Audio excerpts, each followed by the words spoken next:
All right, good afternoon. The Emergency Relief Coordinator, Stephen O'Brien, briefed the Security Council this morning on Syria, noting the intensified fighting on numerous fronts over the last month. He asserted that attacks against medical facilities are completely unacceptable and must stop. He also said that while we await results of investigations regarding the use of chemical weapons in Khan Shaykhun earlier this month, he said that he is also gravely concerned about the situation in besieged towns in Ghouta, outside of Damascus, where the UN has been unable to get access to some 400,000 people since last October. And in Raqqa, he said the situation for people fleeing the fighting who are living in the camps is difficult, with 4 out of the 5 people lacking proper shelter. He also cited a number of essential steps for the way forward, including consolidation of the nationwide ceasefire, and in particular, a pause in the fighting in eastern Ghouta to enable the delivery of aid and the protection of civilian infrastructures by all parties in the conflict. His remarks are available in my office. And also relating to Syria, I have a senior personnel appointment. The Secretary-General is announcing today the appointment of EDMOND MULET of Guatemala to lead the GIM, the organization, the panel that will lead the Organization for the Prohibition of Chemical Weapons and UN Joint Investigative Mechanism, as I said, known as the GIM. The GIM was, as you will recall, established by the Security Council in 2015 on the use of chemical weapons as in the Syrian Arab Republic. The Secretary-General reiterates his deepest gratitude for the outstanding leadership that Virginia Gamba showed as head of the GIM, for her diligence, dedication, and professionalism. You will recall that Ms. Gamba has now taken over the position of Special Representative, the Secretary-General for Children in Armed Conflict. Mr. Mulet most recently served, as you well remember, as Chef de Cabinet for the previous Secretary-General, Ban Ki-moon, and prior to that, he was Assistant Secretary-General for Peacekeeping Operations and also served as head of the UN Peacekeeping Mission in Haiti.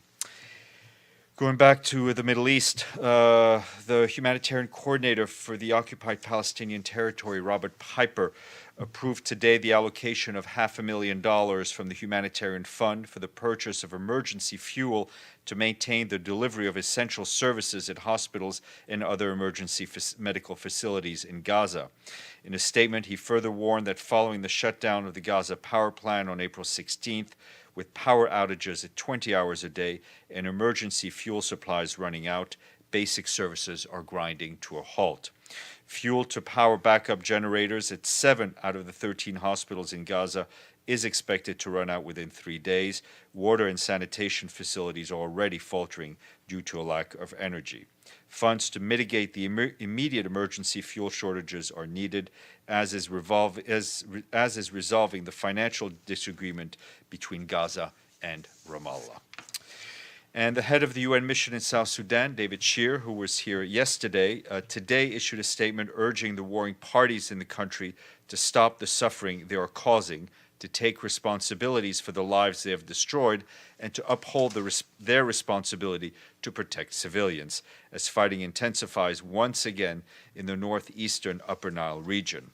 Up to 25,000 people have reportedly fled their homes on the west bank of the Nile over the last few days. Thousands have reportedly fled the towns of Abu Raq, about 30 kilometers north of Kodok, where there is now an estimated 50,000 people. Mr. Shear said he's extremely concerned for the displaced people in Abu Raq, and he called on government forces to show restraint on the opposition fighters who may be hiding in the town to detach themselves so the civilian population does not become a target. The UN mission is trying to gain access to Abu Raq as quickly as possible, but it was denied clearance by the government forces to launch an air patrol to the town. And from neighboring Sudan, the resident humanitarian coordinator in the country, Marta Ruedas, today welcomed the decision by the government to open up a third humanitarian coordinator for aid to be delivered from Sudan to South Sudan. This additional route from Ol Obeid in central Sudan to Awel in Bahr el-Ghazal state in South Sudan will allow WFP to deliver an additional 7,000 metric tons of sorghum to support the 540,000 people in need of food assistance in the area. The first convoy is expected to go through this new route next week. And today, the UN mission in Afghanistan released its latest civilian casualty data report, which shows a continued high number of civilian casualties in the country.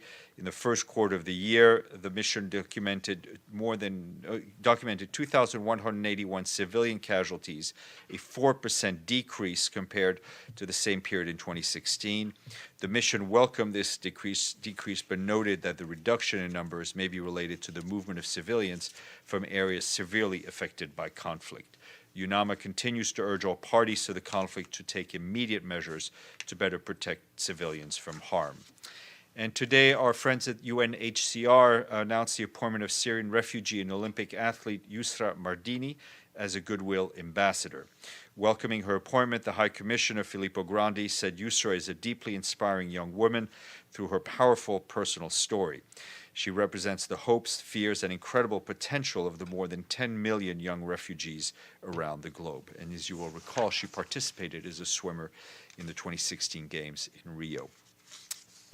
And experts from 16 countries are meeting at the IAEA laboratories in Monaco this week to review the latest methods to detect the origin of oil and paraffin spills in the oceans, which poses a danger to marine life. The meeting of the Bonn Agreement Oil Spill Identification Network of Experts brings together representatives from government, institutions, private sector, and universities that work on oil spill identification. More information on their website. And today is? Thursday. That's an old joke. Today is the International Girls in ICT Day, and celebrations are underway around the world with events showcasing the technological skills of girls and young women.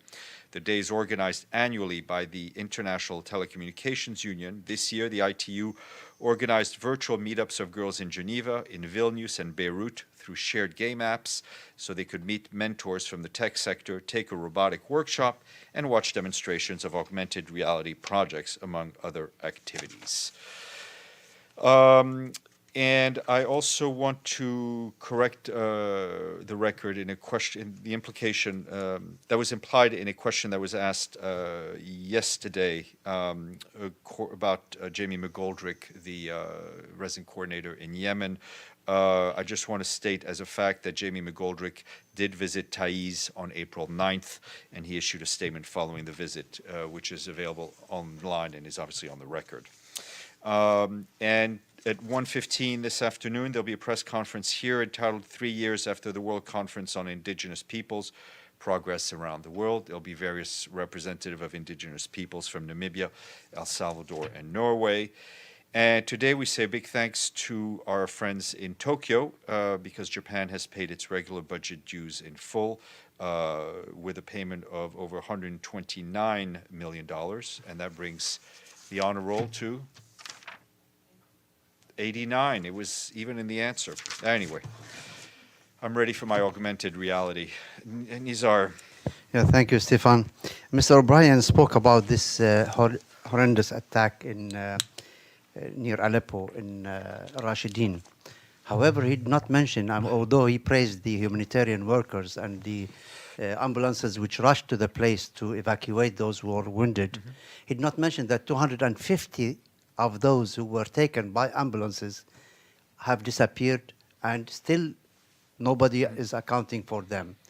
He did not even call for accountability for the attack or investigation for it. I think Mr. O'Brien gave a very impassioned and very strong statement, which paints an extremely bleak picture of the suffering of the Syrian people. And I think every time he briefs, the picture seems to be getting bleaker. It is clear that we have repeatedly called for and continue to call for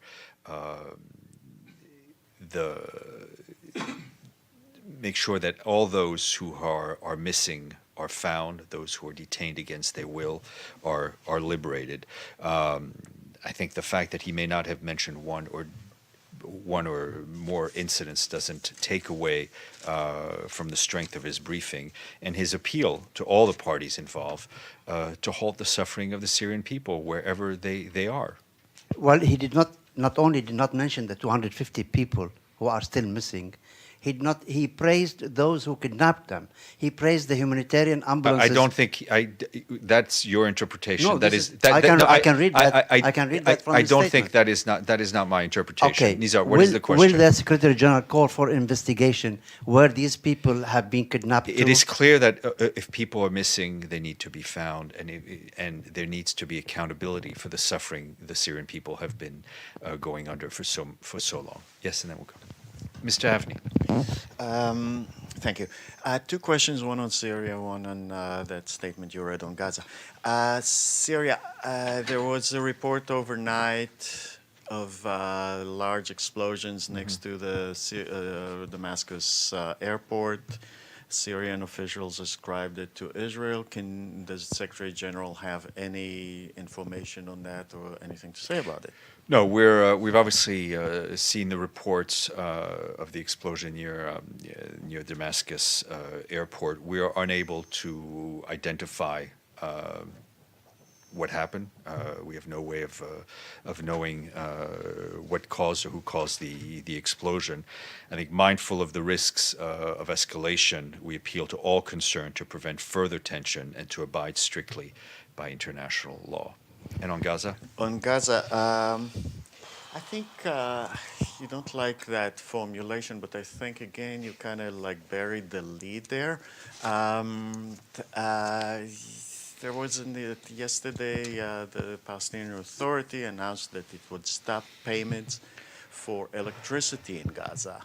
Doesn't that have anything to do with the situation in the power? I think we made it clear that the issues that we're seeing between Ramallah and Gaza need to be resolved. That the people of Gaza should not be made to suffer even more because of political discord. And I think, as the Secretary General has called for unity talks to actually go forward and to produce needed unity for the people to end the suffering of the people of Gaza. Yes, ma'am. Hi, Stefan. North Korea has agreed to the visit of the UN expert on human rights. Ms. Carolina de Vandes Aguilar will be there from the 3rd to the 8th of May.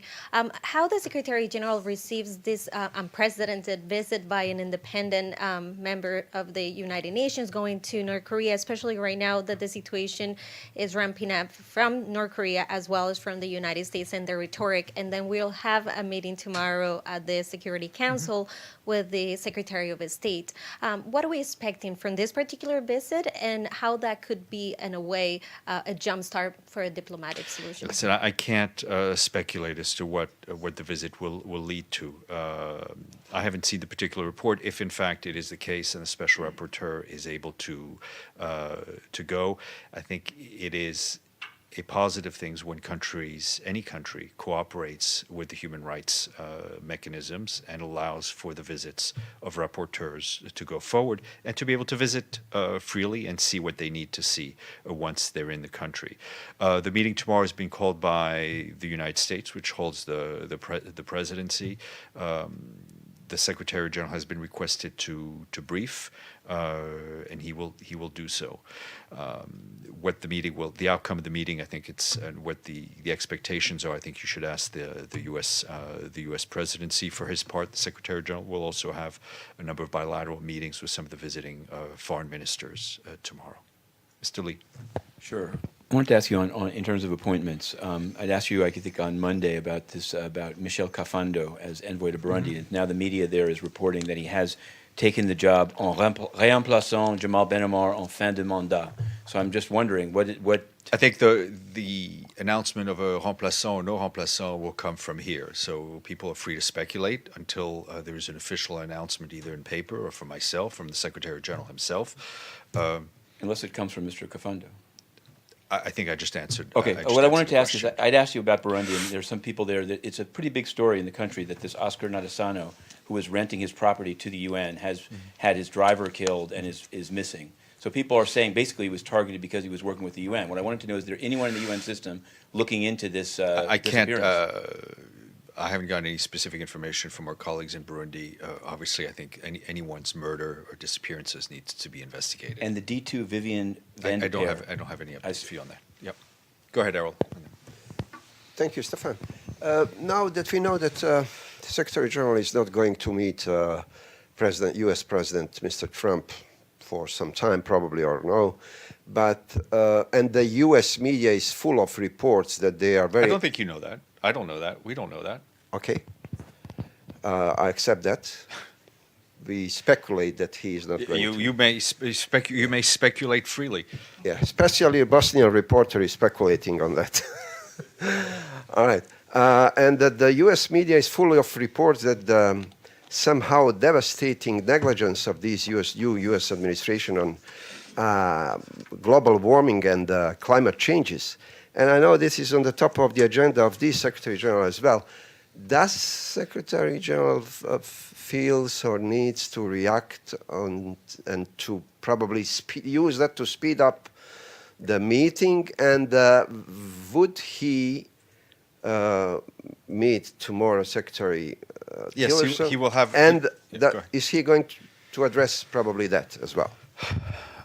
We'll see what issues come up. He is meeting.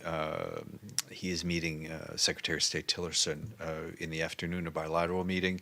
The Secretary General will also participate in the luncheon organized by the Security Council presidency. On climate change, Secretary General has made his position known. We are not going to speculate on what may or may not be the positions of the U.S. Government. It is clear that for us, the U.S. is a major United States in its rank as on the top of the global economies, has a major role to play in mitigating climate change, and we continue to look for engagement with both the U.S. administration and the private sector on this issue. The Secretary General met briefly with President Trump last week. They agreed to meet again in the near future, so I'm sure that will happen. In-house question, if I may. Sorry? One in-house question, if I may. I love in-house questions. All right. When the Secretary General will give a full-scale press conference on general topic issues, not on the I specific. think the Secretary General is keen to face the press when he has something to announce. Stefan, did the Secretary General send an answer to the Foreign Minister of Greece? Yes, we did receive the letter once. I will check on a response, but I assume we will let the recipients of the response know before we talk about it publicly, but I will keep you posted. I have another question, please. The Foreign Minister of Greece is accusing Mr. Aida that he's behind the negative publicity and the articles in the foreign media against him. Do you have any comment on this? And also, can you tell us who is paying Mr. Aida, the United Nations, somebody else? Mr. Aida is a staff member of the United Nations. We continue to have full confidence in the work that he does and the work that his team does on this very important issue of Cyprus. Yep. Hold on a second. Yep. Madam President, not Cyprus. Yeah, Yes, go ahead. On Palestinian prisoner issue, Salam Talal.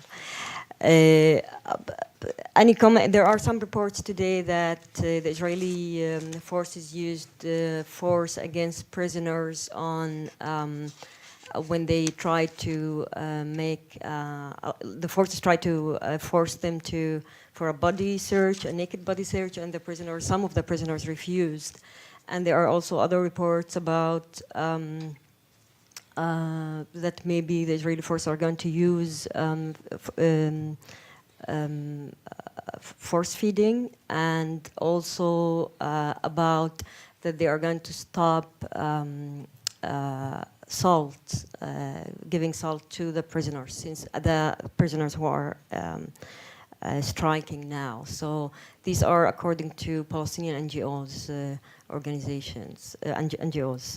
Any comments on that? And Sure. Is there somebody from the UN who is in contact with. Sure, them. we're obviously all following this very closely. Our colleagues at the Office of the High Commissioner for Human Rights are in the lead. According to them, some 1,500 prisoners have reportedly joined the strike, demanding, among other things, obviously an end to administrative detention and solitary confinement. Hunger strikers are also demanding improved conditions in detention, including an increase the number and length of family visits.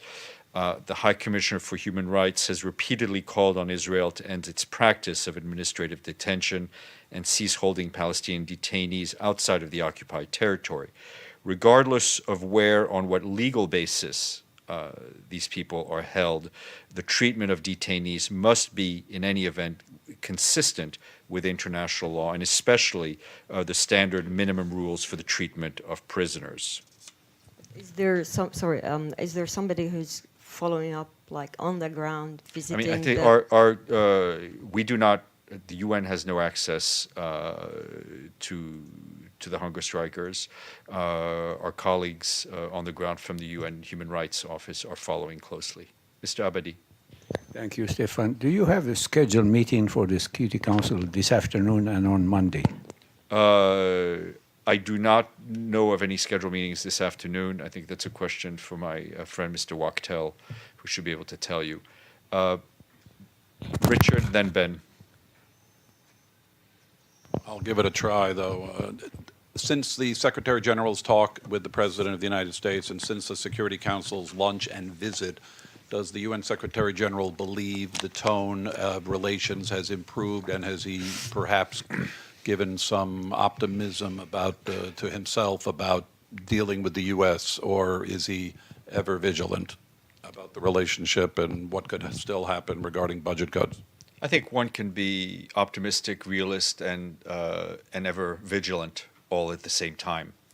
The Secretary General, as he told me, had a very good conversation with President Trump. I think we all saw the comments that he made, public comments he made during the luncheon with the Security Council, which, again, as he had tweeted, I think just before his inauguration, talked about the potential of the United Nations.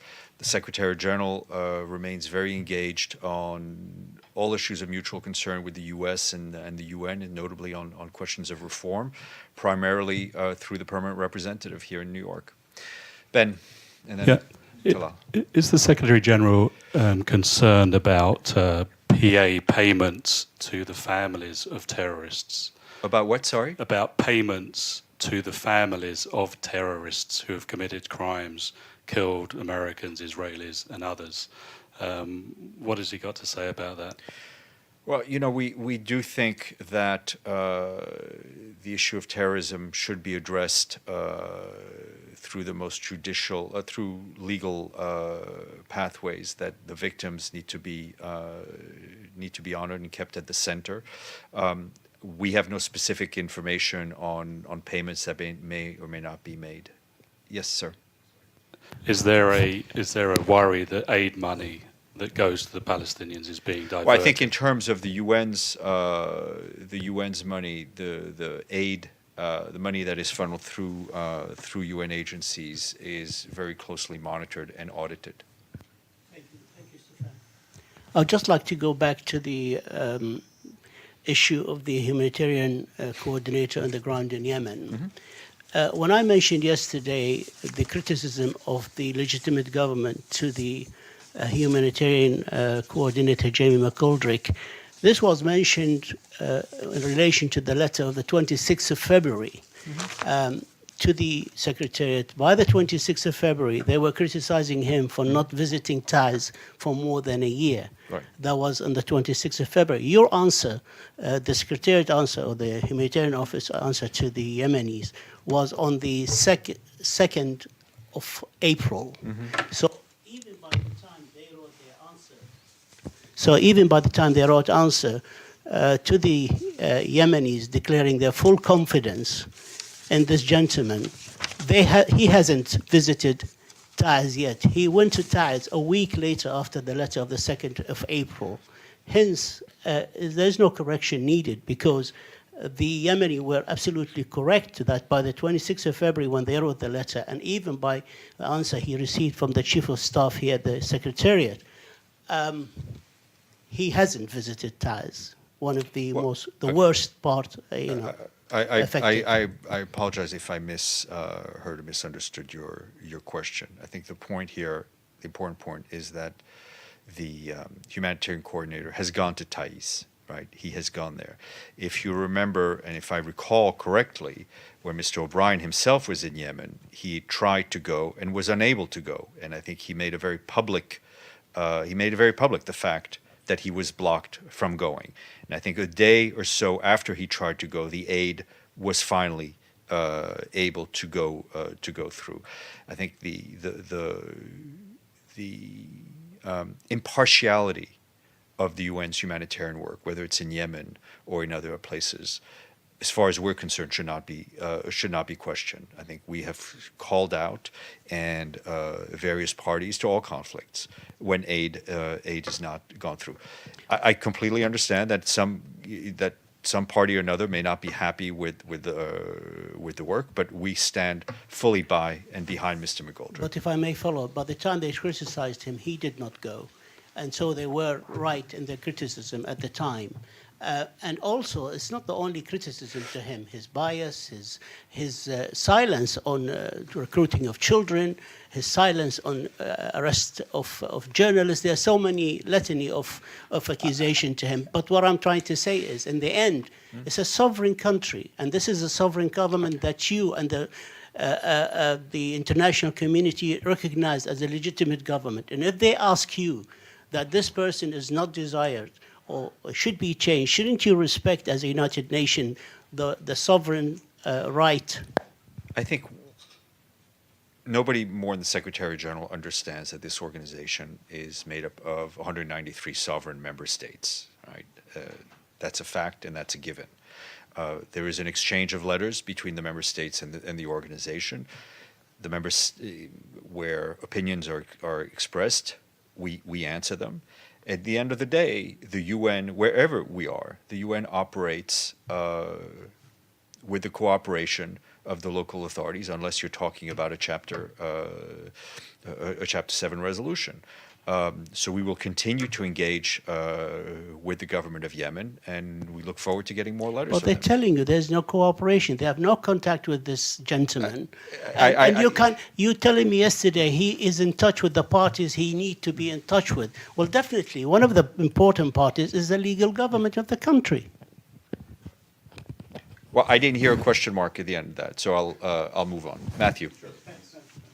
Thanks a lot. I have several questions. I'll do them as quickly as I can. First, you had said about President Trump's talking about the potential of the UN. He obviously, even in the televised segment, said the UN doesn't solve any problems anymore, and I want to get your response to that. I also heard that in the meeting not televised with the Security Council, he had some comments about Ban Ki-moon and the Capital Master Plan. Are you aware of that? And do you have any comments? Well, we weren't in the meeting, so. Will you confirm that the offer was made to renovate the building for $500 million? I mean, I think you can all go look on YouTube or C-SPAN and see the testimonies that were given to the, I think it was a House or a Senate panel at the time, where then developer Donald Trump spoke, where Chris Burnham spoke. So I think that's all history, and it's on the record. It's not something I need to comment on. Okay, to move faster, I wanted to ask you on letters. I'd ask you about the meeting with WIPO while he was there, the issues of retaliation. There's now a letter from all three of the UN staff unions that were directed to Secretary-General and Guterres. It's dated the 24th. It's now the 27th. Has he received that letter, and what does he think of the issue of the entire... I'm not aware that he's received the letter. I'm going to take a break from you. I'm going to go to Mr. Abadi, and then I'll come back. Thank you, Stefan. When would the Secretary-General present his proposal for the general reforms of the Secretariat, and in what form would that be presented? There will be some outline on the development system, probably in June, and on the rest I will keep you posted. Errol. Question with question mark at the end. That's my favorite to follow questions. up on my colleague before, in what kind and sense the Secretary-General will take in consideration the letter from the government of Yemen on the particular issue? I'm happy for your attempt to follow up, but I think I've run out of words to express our position on Mr. McGoldrick and his work in Yemen. Well, that being said, I'm happy to take a question from you, sir. Thank you, sir. My question, you promised me yesterday to try and bring me some information about the letter from the coalition on the 10th of March about the Vim. About the Indeed. Vim and observers in Yeah. Al-Hudaydah, unless you have full confidence in the present administration of Al-Hudaydah. I owe you that information. Mr. Lee. Sure. I wanted to ask you, in Cameroon, again, the former UN legal advisor in Afghanistan and in Manuk, and also a former employee of the special court in Sierra Leone, Felix Agborbala, is facing a death penalty by a military trial. And I wanted to know, there are also many of the other people that have faced trial today, and I wanted to know, is there any follow-up by the UN system on the issue? I didn't see those reports. But There's also a TV station, Afrique Media, that's being taken off the cable networks there for having had two statements in English. One, that the government is corrupt. The other one, that France controls many countries in Africa. Is that does the UN think that that's a reason?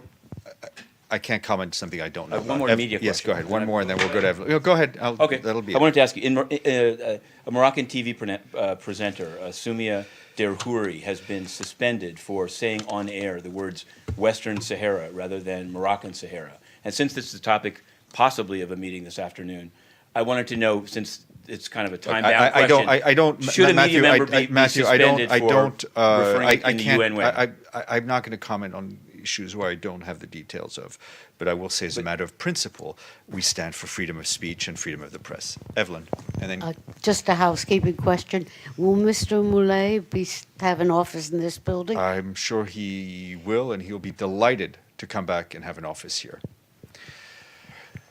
The representative of CNN.